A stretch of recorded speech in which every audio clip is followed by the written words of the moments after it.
लद्दाख को पूर्ण राज्य के दर्जे की मांग को लेकर लेह में इस समय बीजेपी के ऑफिस पर जोरदार प्रदर्शन हो रहा है और आज लद्दाख बंद का आह्वान भी किया गया था। प्रदर्शन के दौरान पुलिस और प्रदर्शनकारियों में झड़प भी हुई है।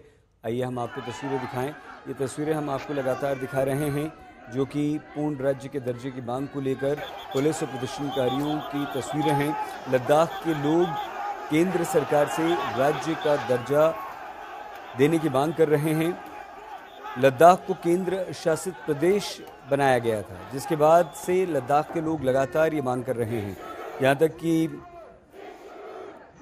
मशहूर जलवायु कार्यकर्ता सोनम वांगचुक भी भूख हड़ताल पर लद्दाख को पूर्ण राज्य का दर्जा देने की मांग को लेकर बैठे थे और लोग लगातार इस तरह की मांग कर रहे हैं। लद्दाख को पूर्ण राज्य का दर्जा देने की मांग लगातार सरकार से हो रही है और अशरफ वानी हमारे संवाददाता इस समय हमारे साथ जुड़ चुके हैं। केंद्र सरकार का अशरफ, इस मांग पर क्या रुख है?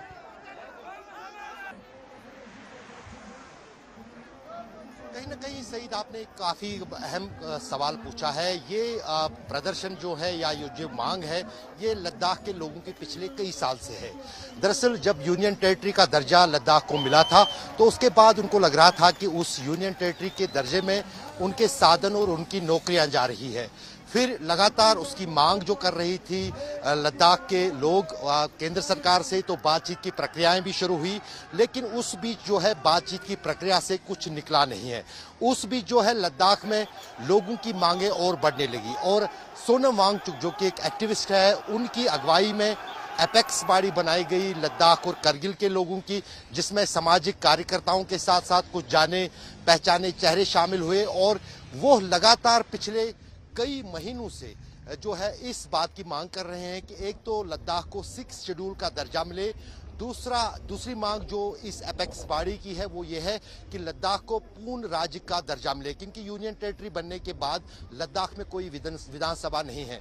वहाँ ऑटोनॉमस हिल डेवलपमेंट काउंसिल है, लेकिन उसके पास उतने इख्तियार नहीं हैं जितनी किसी विधानसभा के पास होते हैं। तीसरी महत्वपूर्ण बात ये थी कि लद्दाख के लोग चाहते हैं कि जो साधन लद्दाख के हैं उन पर मात्र लद्दाख के लोगों का ही जो है हक रहे, उसमें बाहर से किसी भी व्यक्ति का जो है वो हक न रहे। तो इन्हीं चीज़ों को लेकर जो है पिछले कुछ दिन से सोनम वांगचुक लद्दाख में ही अनशन पर बैठे हुए थे। कल शाम को उनको अनशन की जगह से हटाने की कोशिश की गई थी, जिसके विरोध में एपेक्स बॉडी ने आज लेह लद्दाख में बंद का आह्वान किया था, जिसके चलते हजारों की तादाद में लोग, खासतौर से युवा जो हैं, वो लेह में इस प्रदर्शन में शामिल हुए। और पहली बार, मुझे भी जब तक याद है, सालों में पहली बार देखा जा रहा है कि उग्र हो गए प्रदर्शनकारी। उन्होंने पत्थरबाजी की, उन्होंने एक सीआरपीएफ के वाहन को नुकसान पहुंचाने की कोशिश की। वो जो बीजेपी का दफ्तर है लेह लद्दाख में, उसके बाहर केंद्र सरकार को मैसेज देने के लिए प्रदर्शन करते रहे और लगातार यही मांग कर रहे हैं कि केंद्र सरकार ने बातचीत के लिए जो टीम बनाई है वो कुछ कर नहीं रही है। माफी चाहता हूं। और कहीं ना कहीं जो है केंद्र सरकार को लद्दाख के लोगों की, खासतौर से एपेक्स बॉडी की तरफ से रखी गई मांगों को मानना चाहिए। बहुत धन्यवाद अशरफ वानी, बहुत विस्तार से अशरफ आपने ये सारी जानकारी दी है। छठी अधिसूचना का भी उल्लेख हमारे संवाददाता ने किया। अशरफ, हम चाहेंगे कुछ देर आप हमारे साथ और रुके रहिए। हम ये तस्वीरें आपको दिखा रहे हैं, ये लद्दाख की तस्वीरें हैं जहां पुलिस प्रदर्शनकारियों के बीच झड़प हो रही है और लद्दाख को पूर्ण राज्य का दर्जा देने की मांग लगातार वहां पर हो रही है। सोनम वांगचुक जो कि पर्यावरण कार्यकर्ता हैं, उन्होंने भी भूख हड़ताल की थी। केंद्र सरकार का जो रुख है वो भी लद्दाख के लोगों के प्रति नर्म है और अशरफ, केंद्र सरकार भी ये चाहती है कि उनकी मांगों को पूरा किया जाए। तो फिर पेच कहां पर फंसा है, अड़चन कहां है अशरफ?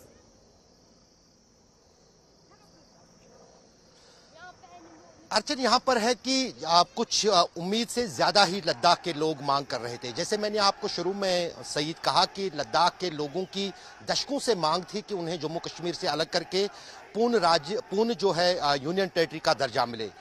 2019 में वो मांग जो है केंद्र सरकार ने एक मुश्त जो है पूरी कर दी और लद्दाख को अलग जम्मू कश्मीर से किया और उनको जो है यूनियन टेरिटरी का जो है दर्जा दिया। और इस यूनियन टेरिटरी के दर्जे के चलते जो चाहते थे लद्दाख के उनका काया पलट होगा वहां लद्दाख में, क्योंकि उसके कुछ नियम और कानून होते हैं।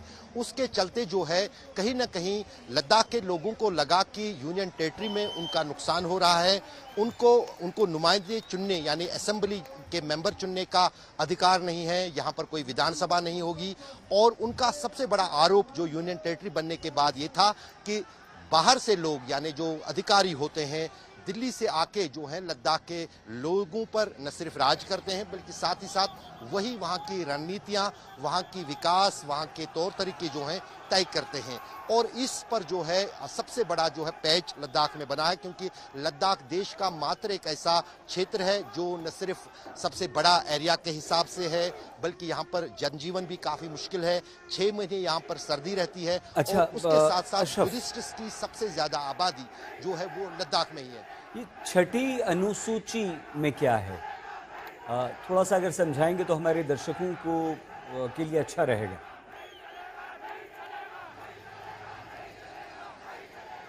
उसमें जो 6 शेड्यूल है वो मांग भी लद्दाख के लोगों की काफ़ी समय से थी। 6 शेड्यूल में जो है पूरी तरह से एक हम कहेंगे कि एक स्वायत्ता है, एक तरह की एक खुदमुख्तारी है वो लद्दाख के लोगों की रहेगी। उनके साधन जो हैं वो उनके पास रहेंगे, उनमें किसी का हस्तक्षेप नहीं हो सकता है। यहाँ की 6 शेड्यूल में जो हैं उनमें बाज़ाब्ता तौर पर अलग अलग क्षेत्रों में जो आरक्षण है वो भी लद्दाख के लोगों को देना पड़ेगा सरकार को, यदि वो 6 शेड्यूल में लद्दाख को मानती है। 6 शेड्यूल एक ऐसा प्रावधान है जिसमें उस इलाके में आम लोगों के या कोई खास जाति हो उसके हितों की रक्षा के सभी प्रावधान हैं, जिसमें वहाँ पर जो है जो वहाँ के साधन हैं लद्दाख के, चाहे वहाँ के पहाड़ हो, वहाँ के पानी के साधन हो, उन पर लद्दाख के लोगों का ही पूरी तरह से हक रहेगा। और साथ ही साथ जो है उनकी भाषा, उनका रहन सहन जो है उसकी रक्षा का भी प्रावधान 6 शेड्यूल में है। ये 6 शेड्यूल यदि केंद्र सरकार मानती है लद्दाख के लोगों की ये डिमांड, तो कहीं ना कहीं फिर केंद्र सरकार तो अशरफ मान रही है ना। वो तो केंद्र सरकार तो कह रही है कि हम आपको छठी अनुसूची में शामिल करेंगे, देंगे आपको सब कुछ, आपके अधिकार या आपकी मांगे पूरी करेंगे। तो उसमें कहाँ कुछ अड़चन है या उसमें भी कुछ फंसा हुआ है मामला? नहीं, उसमें भी कुछ फंसा हुआ मामला है। सही, दरअसल बातचीत की प्रक्रिया जो थी उसमें एक बिंदु जो है वो पूरा किया गया था लद्दाख की एपेक्स बॉडी के साथ कि जो वहां पर नौकरियां हैं वो स्थानीय लोगों को मिलेगी, चाहे वो केंद्र सरकार की तरफ से चलाए जाने वाले वहां के जो वहां पर इदारे हैं या वहां के ऑफिसेज हैं या साथ ही साथ जो लद्दाख के वहां के निजी ऑफिसेज हैं। लेकिन 6 शेड्यूल को लेकर जो आपने महत्वपूर्ण पूछा था कि 6 शेड्यूल को देने से आखिर क्यों केंद्र सरकार जो है किनारा कर रही है या उसको नहीं मान रही है, क्योंकि यदि लद्दाख को केंद्र सरकार 6 शेड्यूल का दर्जा देती है तो ये मांग देश के कई सारे इलाकों से उठेगी, खासतौर से नॉर्थ ईस्ट के राज्यों से, चाहे वो मणिपुर हो, चाहे वो नागालैंड हो, चाहे वो आसाम हो।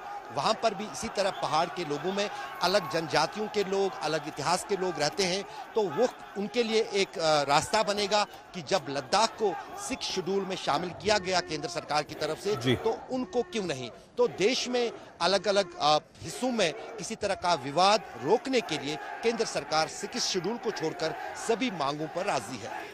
अच्छा अशरफ, हम थोड़ा सा हटकर आपसे सवाल पूछ रहे हैं यहाँ पर, क्या इस पूर्ण राज्य के दर्जे की मांग के पीछे कोई ना कोई राजनीति भी है, कांग्रेस भी है?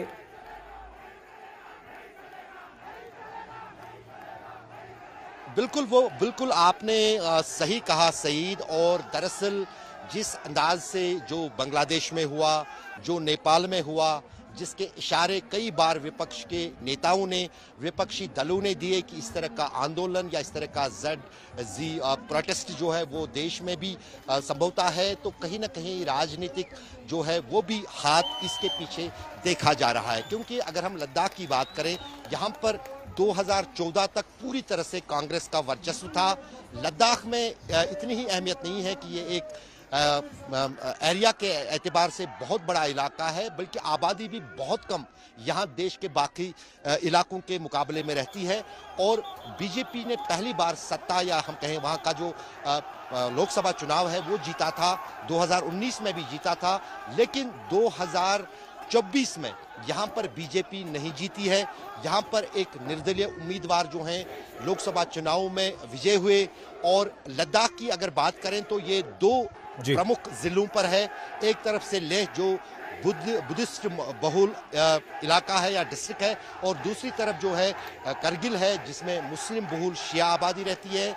और कहीं ना कहीं जो है इस संगठन को, इन दोनों जिलों को साथ में रखने के लिए जो है कहीं ना कहीं जो है कांग्रेस की राजनीति यहाँ पर चलती रही है। और ये देश का ताज कहा जाता है क्योंकि सबसे पहले लद्दाख आता है। और कई लोगों का ये भी कहना है कि जो चीज़ें लद्दाख से शुरू हो जाती हैं वो देश में फिर नीचे नीचे आती हैं। तो कहीं ना कहीं आपने सही कहा कि इसमें राजनीतिक तौर पर कांग्रेस जो है इस मांग के पीछे खड़ी है। न सिर्फ उनके जो हिल काउंसिल में मेंबर हैं वो इसकी मांग करते रहे हैं, बल्कि जो अपेक्स बॉडी है उसमें कई सारे ऐसे लोग भी हैं जिनका इतिहास कांग्रेस और विपक्ष के साथ, जिसमें नेशनल कॉन्फ्रेंस भी आता है, उसके साथ रहा है। क्या लगता है आपको, जिस तरह से ये आंदोलन चल रहा है, अब इसने हिंसा का रूप ले लिया है, आगजनी हो रही है, इस बेहद सुंदर शांत प्रदेश में इस तरह का प्रदर्शन, पथराव, आगजनी, हंगामा, अशरफ, इसे किस तरह से देखते हैं आप? बिल्कुल सही। दरअसल जब पिछले 3 दशक से जम्मू कश्मीर में आतंकवाद था, मिलिटेंसी थी, लद्दाख में उसका 0% भी कोई असर नहीं दिखा था।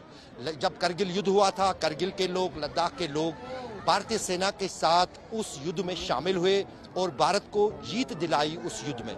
लद्दाख की महत्वपूर्णता इसलिए भी काफ़ी महत्वपूर्ण है क्योंकि बहुत बड़ी सीमा जो है लद्दाख यूटी की, एक तो चीन के साथ लगती है करीब 2000 किलोमीटर से भी ज़्यादा, और उतना ही करीब 300 से लेकर 500 किलोमीटर जो नियंत्रण रेखा है वो पाकिस्तान के साथ लगती है करगिल में।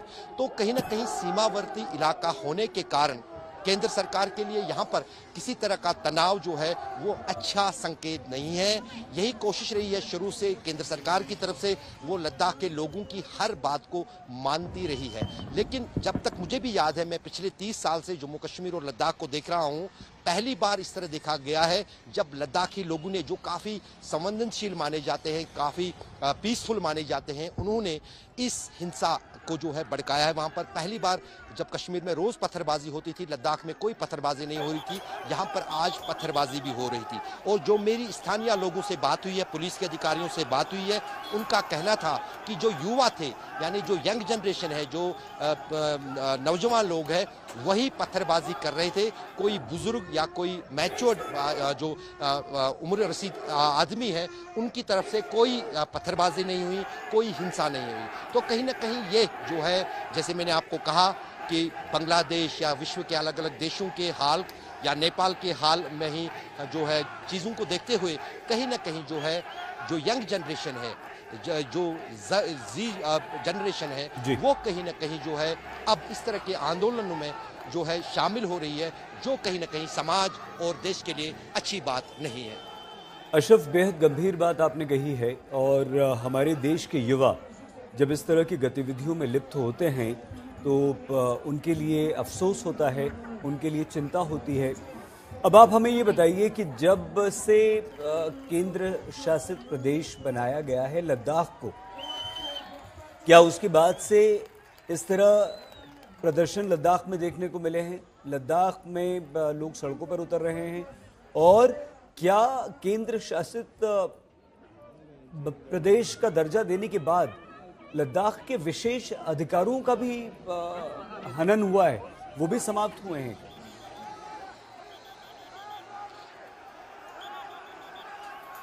नहीं, सही। दरअसल जब लद्दाख जम्मू कश्मीर का एक हिस्सा था, जम्मू कश्मीर और लद्दाख, तब जो अनुच्छेद 370 के प्रावधान जम्मू कश्मीर में थे वो लद्दाख के लोगों को भी मिलते थे, चाहे वो करगिल के थे या बुद्धिस्ट जो लद्दाख के थे या फिर डोगराज जो कि जम्मू के हैं या हिंदू जो कि जम्मू में हैं। वो प्रावधान उन सभी लोगों को थी। उसमें सबसे बड़ा प्रावधान जो था कि जो नौकरियां, सरकारी नौकरियां जम्मू कश्मीर और लद्दाख की है, उन सरकारी नौकरियों पर सिर्फ स्थानीय लोग ही आवेदन कर सकते थे। देश के बाकी किसी भी हिस्से का कोई भी जो है व्यक्ति उन नौकरियों में जो है वो अपने आवेदन नहीं दे सकते थे।